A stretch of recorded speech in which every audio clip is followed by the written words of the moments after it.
This season, Instacart has your back to school. As in, they've got your back to school lunch favorites like snack packs and fresh fruit. And they've got your back to school supplies like backpacks, binders, and pencils.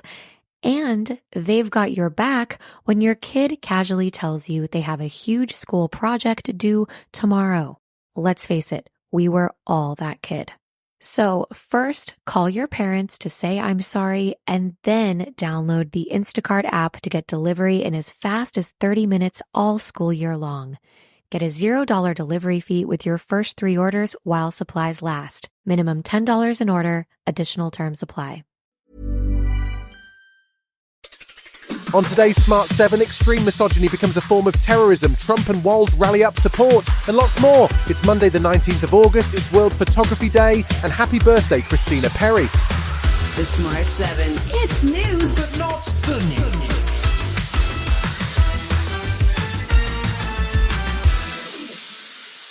The new Labour government is putting misogyny and violence against women in the spotlight. That's according to Home Secretary Yvette Cooper, who ordered a review of the UK's counter-extremism strategy this weekend, with the proposal that extreme misogyny will now be treated as a form of terrorism in the UK. It comes amidst rising cases of violence against women and girls, with The Guardian reporting that over 50 women have allegedly been killed by men so far this year, whilst the British Transport Police recorded more than 11,000 violent offences against women and girls by the end of March. Labour's Jess Phillips says tackling misogyny is an urgent priority. It's not okay anymore to ignore the massive growing threat caused by online hatred towards women, and for us to ignore it, it fails women and has failed women. And women's rights campaigner Aisha Ali Khan says that extreme misogynists are exploiting vulnerable young men. The reason why it's becoming more and more of an issue is because we've got people like Andrew Tate and other influencers that are monetizing misogyny and just kind of taking advantage, in my opinion, of young men who are clearly unhappy.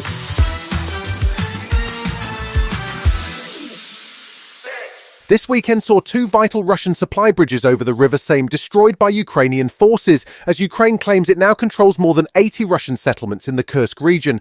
Russia's accused Ukraine of using American rocket launchers to destroy the bridges, which they say will hamper civilian evacuations. In his weekly Sunday night address, President Zelensky spoke about the reasons behind the recent incursions, saying the aim was to create a buffer zone to protect Ukraine. Ukrainian Defense Advisor Yuri Sak agrees. We need to degrade their capacity to attack Ukraine. And this is the primary objective: protect Ukrainian people and degrade Russian army so that it stops terrorizing our country. Saturday saw donated British Challenger 2 tanks rolling into the Kursk region as the discussion around Ukraine's use of Western-made weapons intensified.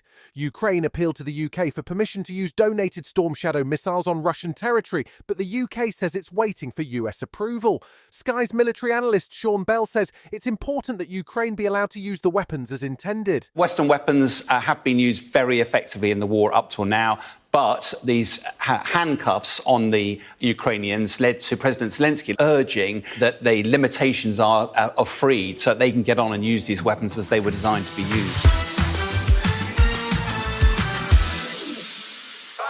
US Secretary of State Antony Blinken arrived in Tel Aviv on Sunday to push for a ceasefire deal in Gaza. It follows talks in Doha last week where the US presented a modified proposal aimed at satisfying both Israel and Hamas. But Hamas has rejected the proposal, with a source claiming it would still allow a reduced IDF presence along Gaza's southern border with Egypt. Hamas has always insisted on a full withdrawal of Israeli troops from the Gaza Strip, but an Israeli source has suggested that a full withdrawal could happen if other border measures were in place. Daniel Sheck from the Hostages and Missing Families Forum says there's cautious optimism about a possible deal. It looks like the mediators are more eager to achieve success than the two sides negotiating themselves. So it's really a question of determination and will.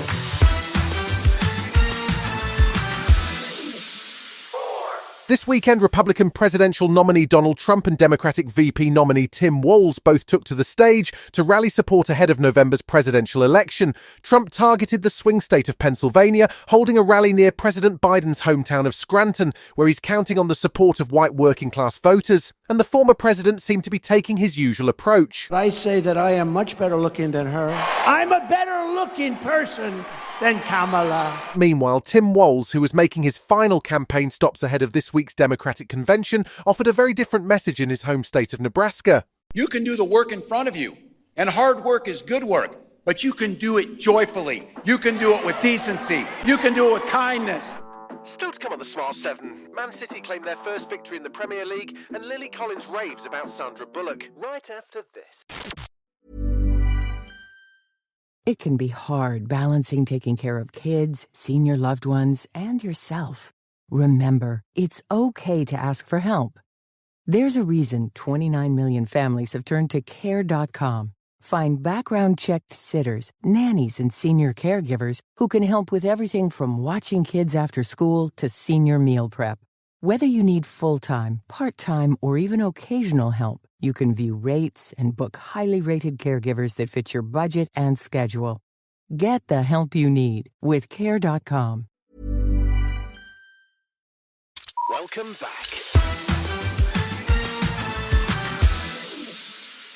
The Premier League was back in action this weekend, with Man United beating Fulham 1-0 in the first game of the season. Arsenal, Liverpool and Aston Villa also got off to a strong start with wins over Wolves, Ipswich Town and West Ham respectively. Sunday saw reigning champions Man City take on Chelsea, who enjoyed a late surge at the end of last season to finish in 6th. But it was City who came out victorious with a 2-0 win in a game that was fraught with drama after Chelsea's Raheem Sterling was dropped from the matchday squad against his former team. City boss Pep Guardiola seemed happy with the result. For me, it's an immense privilege, so I cannot be more honored to be a manager of these guys. So they gave me everything, the joy, the happiness, the commitment to defend, the club to represent. And I'm so fortunate. I could not say more.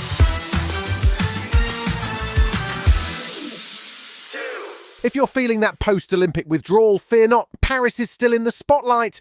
The City of Lights may have handed off the Olympic torch, but it's lighting up screens again with the return of Emily in Paris. The hit Netflix show is back for a 4th season, and the first 5 episodes are already available to stream. Lily Collins and Lucian Laviscount have been making the media rounds this weekend, leading to this sweet moment where Lily revealed that her Blindside co-star Sandra Bullock is her guiding light in the industry. I feel very, very lucky that when I first started out, I was, mothered by Sandra Bullock, and she really took me under her wing. And even when she didn't know she was teaching me because I would watch her on set, just the way that she spoke to everyone and how she just valued her character in ways that I didn't know going into it that you can value. 2024 is a big year for Michael Keaton. He's not only returning as the iconic Beetlejuice in the upcoming sequel, but also starring alongside Mila Kunis in the new comedy film Goodrich. Michael plays LA art dealer Andy Goodrich, who turns to his pregnant daughter for help raising his twin sons after his wife enters a 3-month rehab program. It marks just the second film from director Hallie Myers-Shire. Yes, her parents are Charles Shire and Nancy Myers, and it's hitting cinemas in October, so don't miss out. In the end, there are really only 3 things that matter. How much you've loved, how gently you've lived, and how gracefully you let go of the things that really weren't even meant for you. I want you to channel a word that describes what you need. We're all going to shout our words at the same time. Help! You've been listening to The Smart 7. We'll be back tomorrow at 7 a.m. Hit that follow button and have a great day. Give us 7 minutes, we'll give you the world.